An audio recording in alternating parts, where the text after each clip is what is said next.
பிரதமர் மோடி இந்தியாவுடன் இணைந்து பணியாற்ற பிரெஞ்சு நிறுவனங்களை அழைக்கிறார். பிரதமர் நரேந்திர மோடியும் பிரெஞ்சு அதிபர் இம்மானுவேல் மேக்ரானும் இன்று பாரிஸில் நடைபெற்ற 14வது இந்தியா பிரான்ஸ் தலைமை நிர்வாக அதிகாரி மன்றத்தில் கூட்டாக உரையாற்றினர். பாதுகாப்பு, விண்வெளி, வளர்ந்து வரும் தொழில்நுட்பங்கள், உள்கட்டமைப்பு போன்ற துறைகளில் கவனம் செலுத்தி இரு தரப்பிலிருந்தும் பல்வேறு நிறுவனங்களின் தலைமை நிர்வாக அதிகாரிகளை இந்த மன்றம் ஒன்றிணைத்தது. கூட்டத்தில் உரையாற்றிய பிரதமர் மோடி விரிவடைந்து வரும் இந்தியா பிரான்ஸ் வர்த்தகம் மற்றும் பொருளாதார ஒத்துழைப்பையும் இரு நாடுகளுக்கும் இடையிலான மூலோபாய கூட்டாண்மைக்கு அது அளித்த உத்வேகத்தையும் எடுத்துரைத்தார். நிலையான அரசியல் மற்றும் கணிக்கக்கூடிய கொள்கை சூழலின் அடிப்படையில் உலகளாவிய முதலீட்டு இடமாக இந்தியாவின் கவர்ச்சியை அவர் எடுத்துரைத்தார். சமீபத்திய பட்ஜெட்டில் அறிவிக்கப்பட்ட சீர்திருத்தங்களைப் பற்றி பேசிய பிரதமர் மோடி காப்பீட்டுத் துறையில் 100% அந்நிய நேரடி முதலீடு இப்போது அனுமதிக்கப்பட்டுள்ளது என்றும் சிவில் அணுசக்தித் துறையில் தனியார் பங்கேற்பு அனுமதிக்கப்பட்டுள்ளது என்றும் கூறினார்.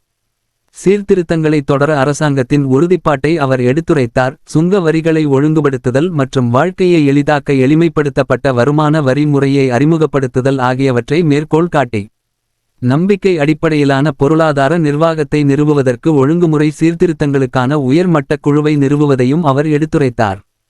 கடந்த சில ஆண்டுகளில் 40,000க்கும் மேற்பட்ட இணக்க நடைமுறைகள் எளிமைப்படுத்தப்பட்டுள்ளன என்றும் அவர் தெரிவித்தார்.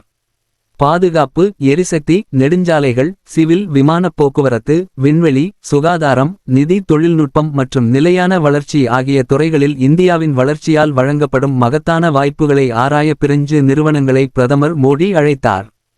இந்தியாவின் திறன்கள், திறமை மற்றும் புதுமை மற்றும் அதன் புதிதாக தொடங்கப்பட்ட AI, குறைக்கடத்தி, குவாண்டம், முக்கியமான கனிமங்கள் மற்றும் ஹைட்ரஜன் திட்டங்களில் உலகளாவிய பாராட்டு மற்றும் ஆர்வத்தை விவரித்த பிரதமர் மோடி பரஸ்பர வளர்ச்சி மற்றும் முன்னேற்றத்திற்காக இந்தியாவுடன் இணைந்து பணியாற்ற பிரெஞ்சு நிறுவனங்களை அழைத்தார்.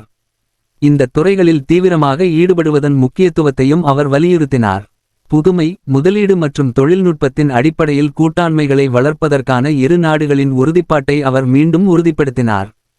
இந்த நிகழ்வில் வெளியுறவு அமைச்சர் டாக்டர் எஸ். ஜெய்சங்கர், ஐரோப்பா மற்றும் வெளியுறவுக்கான பிரெஞ்சு அமைச்சர் ஜீன் நோயல் பரோட் மற்றும் பொருளாதாரம், நிதி மற்றும் தொழில் மற்றும் டிஜிட்டல் இறையாண்மைக்கான பிரெஞ்சு அமைச்சர் எரிக் லோம்பார்ட் ஆகியோரும் உரையாற்றினர் என்பது குறிப்பிடத்தக்கது. அனைத்து விதமான உள்ளூர் மற்றும் உலக செய்திகளுக்கு நமது www.adibantv.com என்ற இணையதளத்தை பார்வையிடவும்.